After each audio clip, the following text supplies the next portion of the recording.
வணக்கம் ஃப்ரெண்ட்ஸ். நான் உங்கள் குரு மணிகண்டன். இந்த வீடியோ வந்து ஐ இப்போ எனக்கு ஒரு அண்டர்ஸ்டாண்டிங் வந்தது. இம்மீடியட்டாக அதை நான் பேசணும் வீடியோவில் அப்படின்னு சொல்லி யோசித்தேன். அதனால் இதை பேசுகிறேன். About the existence. ஓகே, ஏன் இந்த எக்ஸிஸ்டன்ஸ் இருக்குது, ஏன் மைண்டுன்னு ஒன்று இருக்குது, ஏன் இவ்வளோ கிரிட்டிக்கலாக இருக்குது லைஃப்ன்றது நம்மளுக்கு. ஓகே, ஸோ இதெல்லாம் பற்றி கொஞ்சம் தாட் ஓடிச்சு. எப்போவுமே ஸ்பிரிச்சுவாலிட்டி வீடியோஸ் கேட்டுகிட்டே இருப்பேன், அதை பற்றி திங்க் பண்ணிகிட்டே இருப்பேன்.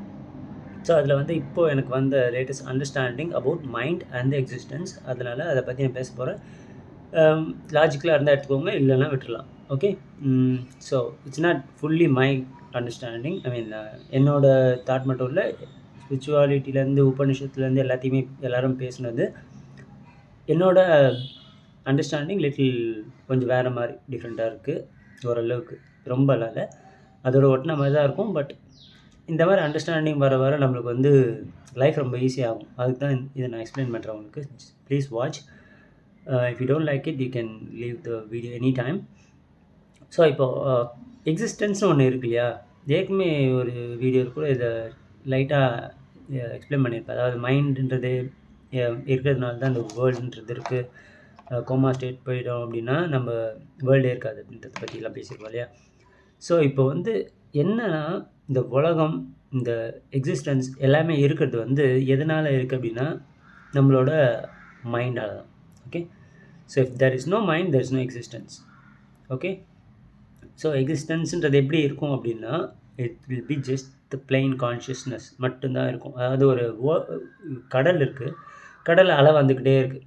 ஓகே, ஸோ இப்போது அலை வராமல் நின்றுச்சுன்னா அங்கே வந்து வெறும் பிளெயின் கடல், அதாவது water, just in and through it's only water. Correct.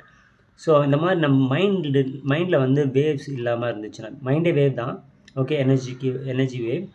So இந்த வேவில் வர மாயா யார் க்ரியேட் பண்ணா அப்படின்னா, இதெல்லாம் சொல்லுவாங்க கடவுள் க்ரியேட் பண்ணார் மாயாவை அப்படின்னு.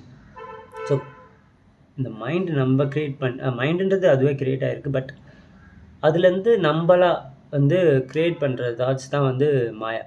ஓகே, ஸோ இது எப்படி ஆயிருக்கும் என்னோடய இமேஜினேஷன்லேயே வச்சுக்கலாம். ஓகே, ஆனால் அது லாஜிக்காக இருக்குன்னு மட்டும் பாருங்கள். ஓகே, ஸோ ஃபஸ்ட்டு யூனிவர்ஸ் முதல்ல க்ரியேட் ஆகணும். அந்த பவர் இருக்குல்ல, கான்ஷியஸ்னஸ் வந்து அதோடய எனர்ஜிலேருந்து ஒரு மைண்டுன்ற ஒரு எனர்ஜி வந்து க்ரியேட் ஆகிருக்கணும், வேவ். ஓகே, ஒரு வேவ் க்ரியேட் ஆகிருக்கணும் முதல்ல. Okay, it's all like imagination மாதிரி தான் பேசுகிறேன், but just understand it. So ஒரு அலை க்ரியேட் ஆகிருக்கு. அலைன்றது எல்லாருமே இப்போ சயின்டிஃபிக்காகவும் ப்ரூவ் பண்ணியிருக்காங்க. It's mind and thoughts of just a wave அப்படின்னு. It's all electrical wave. Okay, so அந்த மைண்ட் ஒரு எனர்ஜி க்ரியேட் ஆகிருக்கு, அது மைண்டுன்னு நான் சொல்கிறேன். பட் நீங்கள் சும்மா ஒரு வேவ்னு வச்சுக்கலாம். ஓகே, கடலில் எப்படி வேவ் வருதோ அந்த மாதிரி ஒரு வேவ் க்ரியேட் ஆகிருக்கு. அந்த வேவில் என்ன ஆயிருக்குன்னா, ஒரு இப்போ வேவ் இப்படி வருதுன்னா ஒரு இடத்துலையும் ஒரு சின்ன பார்ட்டிக்கலாக அதில் அந்த எனர்ஜி பிரிஞ்சு அது வந்து அந்த மாயாவை க்ரியேட் பண்ணியிருக்கு. அதாவது எக்ஸ்பீரியன்ஸை க்ரியேட் பண்ணியிருக்கு. எப்படின்னா ஒரு இமேஜினேஷனை க்ரியேட் பண்ணியிருக்கு. நான் இமேஜின் பண்ணுற மாதிரி ஒரு இமேஜினேஷனை க்ரியேட் பண்ணியிருக்கு. ஒரு இந்த மாதிரி யூனிவர்ஸ் மாதிரியும் கேலக்ஸி மாதிரியும் இது மாதிரிலாம் ஒரு க்ரியேட் பண்ணியிருக்கணும். ஓகே, என்னோடய அண்டர்ஸ்டாண்டிங், என்னோடய இமேஜினேஷனில். ஸோ அது க்ரியேட் பண்ணும்போது அதில் மனுஷன்னு ஒன்று க்ரியேட் ஆகிருக்கு. ஓகே, இல்லைன்னா மனுஷன்தான் சுப்பீரியராக இருக்கணும் எனக்கு தெரிஞ்சு இதில். ஏன்னா அவனுக்கு தான் மைண்ட் இருக்குது அப்படின்னு எல்லாம் சயின்டிஃபிக்காக சொல்கிறாங்க. ஓகே, நம்மளுக்கு தெரியாது அது கூட. மற்ற விஷயத்துக்கெல்லாம் மைண்டுன்னு ஒன்று இருக்கா இல்லையா, ஏன்னா வேவ் தான் இது. ஸோ ஈவன் கல்லுக்குள்ளே கூட மைண்டுன்னு ஒன்று இருக்கலாம். ஃபிசிக்கலாக அதுக்கு மூமெண்ட் இல்லைனா மைண்டுன்னு ஒன்று இருக்கலாம், ஆயிடணும். ஓகே, நம்ம யாருக்கும் தெரியாது. அது சயின்டிஃபிக்காக இது வரைக்கும் யாரும் அதை ஆராய்ச்சி பண்ணதில்லை. ஸோ அந்த வேவ் வந்து என்ன பண்ணுதுன்னா, இப்போ ஒரு எக்ஸாம்பிள் சொல்கிறேன். இப்போ நான் இந்த வீட்டுக்குள்ளே இருக்கேன். ஓகே, இந்த வீடை நான் எக்ஸ்பீரியன்ஸ் பண்ணுறது எப்படின்னா, கண்ணால் பார்த்து தான் எக்ஸ்பீரியன்ஸ் பண்ணுறேன்னு வச்சுக்கலாம், தொட்டு பார்த்து எக்ஸ்பீரியன்ஸ் பண்ணுறேன். ஆனால் இது எல்லாமே வந்து ஒரு எலக்ட்ரிக்கல் வேவாக நம்ம பிரெயின் போய் அது மூலிமா தாட்டாக க்ரியேட் ஆகி தான் நம்ம வந்து இதெல்லாம் ஃபீல் பண்ணுறோம். ஓகே, இதே ரூம்குள்ளே நான் வந்து மைண்ட் இல்லை கோமா ஸ்டேட்டில் இருந்தேன் அப்படின்னா I cannot experience any of this. இப்போ நான் இந்த ரூமை விட்டு வெளியில் போனோன்னா what I am going to experience is the sky. Okay, outside of the house இந்த ஸ்ட்ரீட் எக்ஸ்பீரியன்ஸ் பண்ண போகிறேன், அண்ட் ஸ்கையை எக்ஸ்பீரியன்ஸ் பண்ணுவேன், சன் அண்ட் மூன் இதெல்லாம் எக்ஸ்பீரியன்ஸ் பண்ணுவேன். ஓகே, அப்போது வெளியில் போனதுக்கப்புறம் I cannot experience the house, inside the house. Okay, I may imagine this house, இந்த வீட்டுக்குள்ளே என்னெல்லாம் பொருள் இருக்கும் அப்படின்றதெல்லாம். பட் வெளியில் போனோடனே I cannot physically feel this, I can physically feel the outside of the house. Okay, அங்கேருந்து நான் மூவ் பண்ணி அடுத்த ஏரியாவுக்கு போகிறேன், இல்லை இந்தியாவிலேருந்து மூவ் பண்ணி வேறு ஏதாவது கண்ட்ரி போகிறேன்னா I cannot physically experience the India. Okay, but I can mentally experience it because of thoughts. It's all like thoughts, waves. Okay, it's all just waves. This is what, it's not real, right? இப்போ நான் America போயிட்டேன்னா India ரியலே இல்லை. there is no India. I cannot see. I can இப்போ நான் வீடியோவில் பார்க்கலாம், imagine பண்ணி பார்க்கலாம், விஷுவலைஸ் பண்ணி பார்க்கலாம், but where is the physical India? See, it's all just thought. Correct? இப்போ இந்தியாவில் இருக்கிறவங்களுக்கு அமெரிக்கா வந்து I can only visualize it, see it in the video or anything, but it's all thought only. Okay, it's all wave. Okay, so எல்லாமே created by mind. Okay, இங்கே அமெரிக்கான்னு ஒன்று இருக்குதா, இப்போ கூட இந்தியான்னு ஒன்று இருக்குதா, ஆனால் எதில் இருக்குது? மனுஷங்களோட மைண்டில் தான் இருக்குது. ஓகே, எல்லா மனுஷங்களோட மைண்டு ஆஃப் ஆகிடுச்சுன்னா there will be no world, there will be no existence itself. But existence இருக்கும், நம்ம மைண்டில் இருக்காது. ஜஸ்ட் கான்ஷியஸ்னஸ்ஸாக ஒரே ஒரு எனர்ஜியாக மட்டும்தான் இருக்கும். அந்த எனர்ஜியில் அந்த மைண்ட் வேவ்ன்றதே இருக்காது. So there will be no existence, there will be no earth, எதுவுமே இருக்காது. நம்ம மைண்ட் இல்லாத எக்ஸ்பீரியன்ஸ் பண்ண ஒருத்தர் இருந்தால் தானே எக்ஸ்பீரியன்ஸ் பண்ண திங்ஸ் இருக்கும். எக்ஸ்பீரியன்ஸ் பண்ணுறதுக்கு நம்மளுக்கு தேவையான மைண்ட். பட் அந்த மைண்டில் நம்ம எக்ஸ்பீரியன்ஸ் பண்ண வேண்டிய விஷயங்கள்ன்றது நேச்சர். ஓகே, அதை மட்டும் எக்ஸ்பீரியன்ஸ் பண்ணியிருந்தால் பரவாயில்ல. ஆனால் நம்ம என்ன எக்ஸ்பீரியன்ஸ் பண்ண ஆரம்பித்தோம்?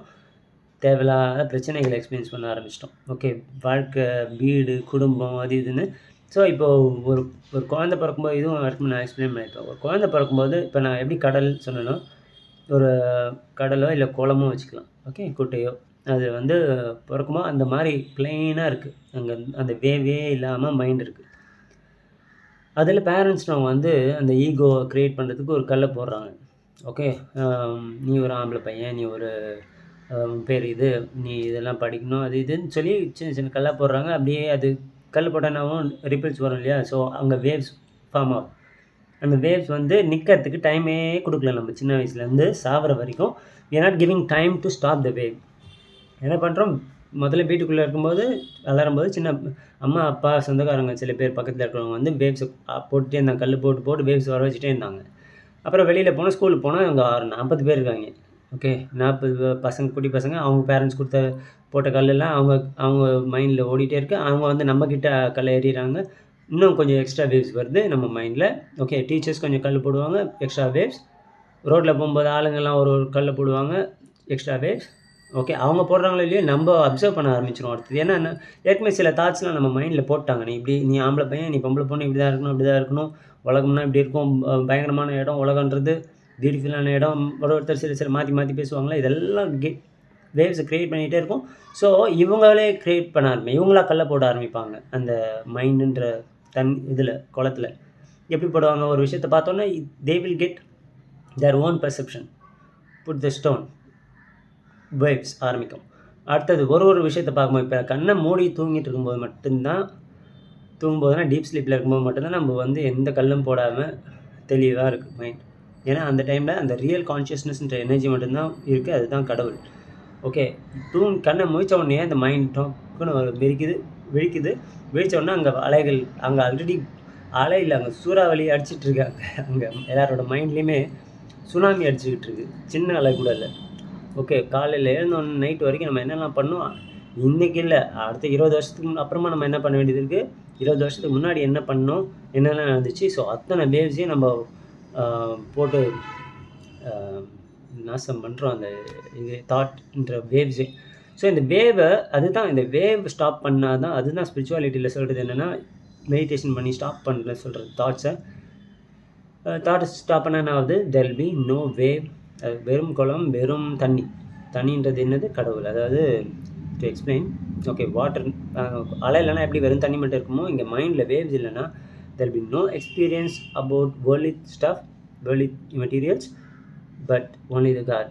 ஓகே, நம்ம யார், அந்த எனர்ஜி, ரியலான எனர்ஜி என்ன, எப்படி இதெல்லாம் க்ரியேட் ஆச்சுன்றது ஆல்ரெடி இங்கே அந்த அந்த கான்ஷியஸ்னஸ்க்கு தெரியும். ஆனால் அது மேலே அந்த மைண்டுன்ற வேவ் க்ரியேட் பண்ணி அதில் க்ரியேட் பண்ணிகிட்டே இருக்கும். பிறந்ததுலேருந்து கல்லை போட்டு ஒரு செகண்டுக்குள்ளே இல்லை, மில்லி செகண்ட் கூட அங்கே பிரேக்கே கிடையாது அந்த மைண்டு. Okay, wave. எல்லா வேவும் போடுற ஒரு கல்லும் யூஸ்லெஸ் கல் மட்டும்தான் அதில். Okay, so you have to stop throwing the stones in your mind and stop letting other people to throw any stone in your mind. Okay, so சின்ன பசங்க பாவம், அவங்களால ஒன்றும் பண்ண முடியாது. பேரண்ட்ஸ் த்ரோ பண்ணிகிட்டே தான் இருப்பாங்க. அவங்க they are victims. I mean the mind of their mind, childrenஸோட மைண்டு victim.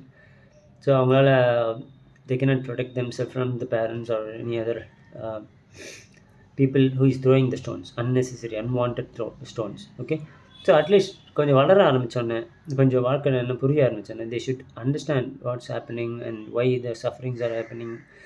சி மாயான் இதெல்லாம் மாயா, இந்த ஒரு வேவ் அப்படின்னு தெரிஞ்சுன்னா, சஃபரிங்காக இருக்கட்டும் ஹாப்பினஸாக இருக்கட்டும், இது எல்லாமே ஜஸ்ட் அன் இல்யூஷன் மாயா அப்படின்னு தெரிஞ்சிச்சுன்னா, we will not take it too much seriously, you know. So whole existence is in our mind. மைண்டுன்னு ஒன்று இல்லைன்னா அங்கே எக்ஸிஸ்டன்ஸே கிடையாது. ஸோ மைண்ட் எக்ஸிஸ்டன்ஸை க்ரியேட் பண்ணதே நம்ம தான். அப்படின்னா நம்ம யார்? We are the creator of this existence. It may be spiritual, I mean அந்த கான்ஷியஸ்னஸ்ஸாக, ரியலான கான்ஷியஸ்னஸ்ஸாக நம்மளை வந்து we are the creator of the universe, create of the existence சொல்லலாம். இல்லை மென்டலாக பார்த்தாலும் we are the create of the existence. Okay, because if our mind is not there, there is no existence. Okay, so we are that powerful. So அதை புரிஞ்சுக்கிட்டு அதுக்கேற்ற மாதிரி வாழ்க்கையை வாழலாம். ஸோ வேறு ஏதாவது வீடியோ அடுத்தது ஏதாவது தோணுச்சுன்னா நான் பேசுகிறேன். ஓகே, இது புரிஞ்சுக்க ட்ரை பண்ணுங்கள், லாஜிக்கலாக இந்த எக்ஸ்பிளைன் பண்ணுங்கள். இல்லை நான் பைத்தியக்கார மாதிரி பேசுகிறேன்னு தோணுச்சுன்னா you can please clarify me. Okay, எனக்கு வந்து அறிவு கொடுக்க முடியும் அப்படின்னு தோணுச்சுன்னா, நான் பைத்தியமாயிடுவ மாதிரி தோணுச்சு உங்களுக்கு, ரொம்ப கிறுத்தனமாக பேசுகிறானே இவன் பாவம் அப்படின்னு தோணுச்சுன்னா, தயவு செஞ்சு என்னை கூப்பிட்டு கவுன்சிலிங் கொடுங்க. ஓகே, நான் கேட்டுக்கிறேன். ஓகே, சரி, தேங்க்யூ.